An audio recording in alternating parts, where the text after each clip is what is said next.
Hello there. Once again, this is Anton from Anton Bay, taking a look at DC Comics Warlord comic.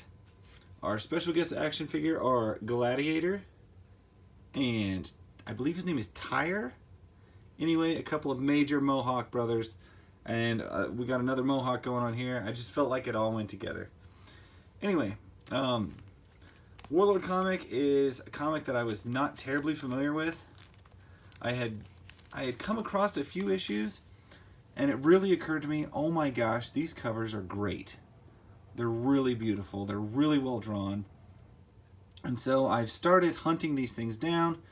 I've dug through various bins, went to different comic book stores. I went to a store in El Paso, Rebel Comics. He hooked me up with a whole bunch of these for about $1 a piece. And I've got a lot of them out of 50-cent bins and quarter bins and just wherever I can find them.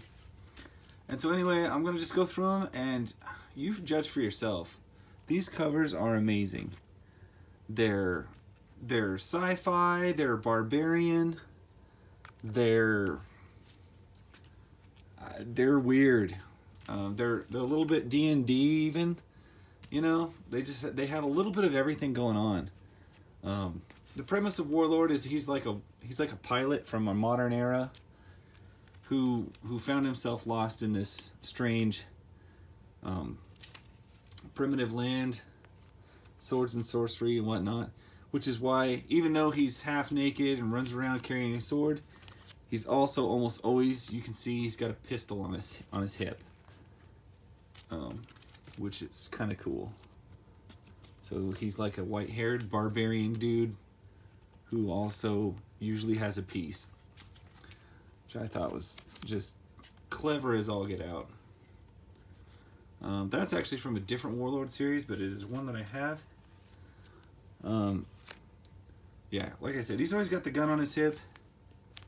There's his U.S. Air Force ID badge.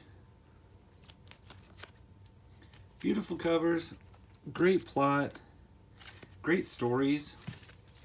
The series ran for quite some time. I'm not even sure how long.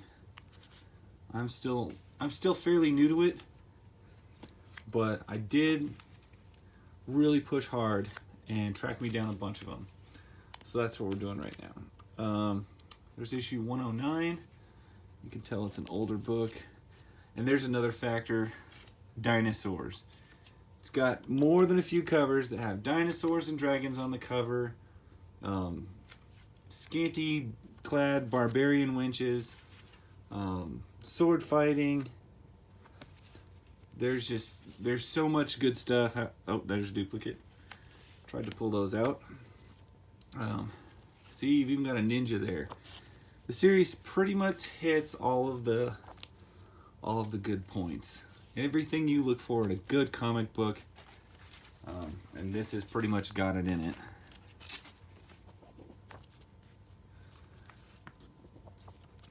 I've always kind of wondered as you flip through the covers,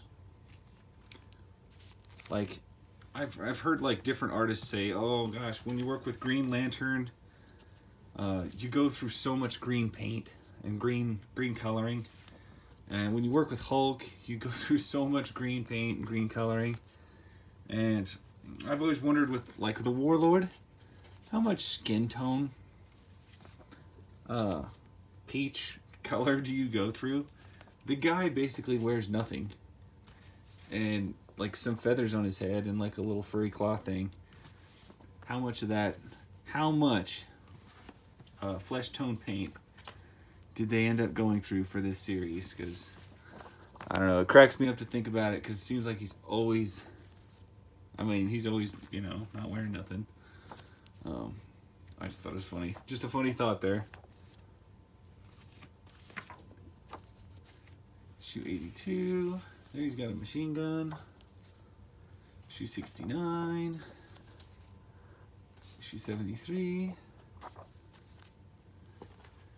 If that doesn't look like a Dungeon Master's guide, I don't know what does. It's just got all of the elements to it. A little bit of sword, a little bit of sorcery.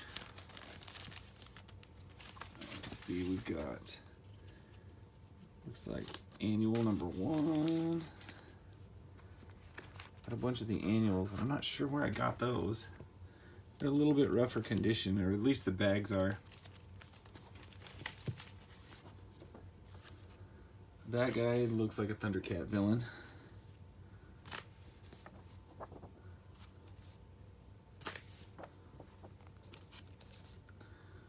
Nice. See here, he's even got U.S. Air Force flying saucers. That's always good stuff. Always great stuff.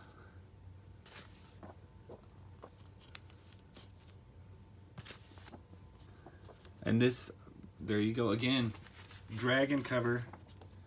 You see that and you're just like, I don't know. If you're a dragon guy, you gotta have that. There he is fighting himself. And I'm not even a huge DC guy. So for me to go through all the effort of tracking down a DC title that I was really crazy about, dude, I tell you, it's these covers that sold me on it. This just says, pick me up and read me. And it doesn't disappoint. Pick it up, read it. This is the stuff, this is why I bought comics. You know, this is the kind of thing that you're looking for when you pick up a comic. I want something crazy, something fanciful. And once again, how much flesh colored paint did they go through for this series? I got one stuck together. Hold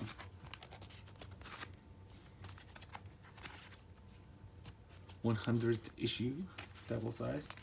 I need to get issue number 1. Guy at the comic book store had it. I thought he was a little steep on the price. Pretty sure I can get it for less on eBay. I do try to support my local comic book stores when I can, but sometimes you just gotta go with the Bay, because you're gonna get a better deal on it.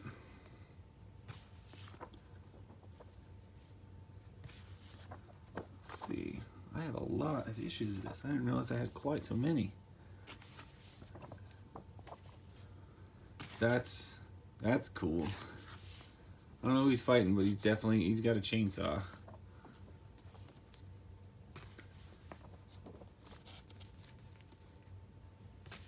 Land of the Titans. Demon Wings. He's on the warpath. Something about his shield, it always looked like the Thundercats emblem. Every time I see it, I just think, am I sure that's not the Thundercats emblem? It's not. But, you know what? There's a lot of elements of Thundercats that I think Thundercats borrowed from this. I mean, this could be a Thundercats cover. Just the combination of technology and sorcery and magic and barbarians and jets. I don't know. Now that I just look at the covers, I just got done looking at a bunch of, there's a repeat, a bunch of Thundercat stuff earlier. I'm seeing some similarities and wondering if I'm out of my mind. That's another double. I didn't realize I had so many doubles. Anyway, I don't really mind if I have a couple doubles, because it just means I don't have to worry about them so much if one of them gets damaged. Anyway, that's my last issue I have. Like I said, I gotta really go through these and figure out kind of what my run looks like. See what I'm missing, see what I'm not missing. But I just really wanted to maybe highlight a series that I don't think gets highlighted enough. And when you think of DC Comics, you think of a whole slew of stuff. And if you think of like barbarian type comics, you think of Conan, you'll think of like Red Sonja or Krull, and Marvel titles usually. And Warlord isn't the first one that pops into mind, but it's a heck of a series, and I highly recommend it. And that's my story. And I'll catch you guys later. Bye.